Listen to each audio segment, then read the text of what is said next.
Somaliland has offered the US a military base and access to critical minerals. What's the catch, you ask? Well, it wants formal recognition as an independent state. Here's the deal.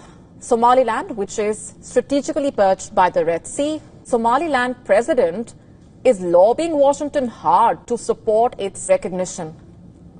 And in doing so, it effectively joins the wider competition that is underway in Africa for US President Donald Trump's attention, as Washington basically competes with China for the strategic resources there.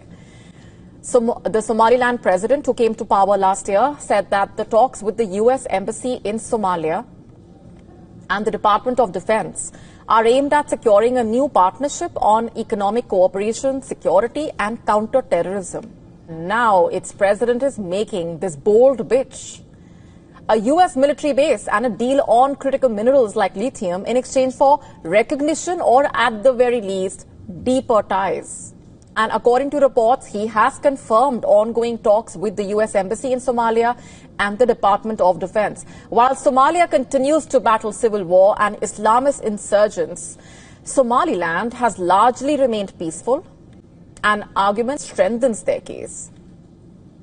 In fact, the UAE already runs a port at Berbera and a nearby airstrip, both used for military logistics. The US could follow, especially amid the rising Red Sea tensions fueled by the Houthi attacks and the Gaza war.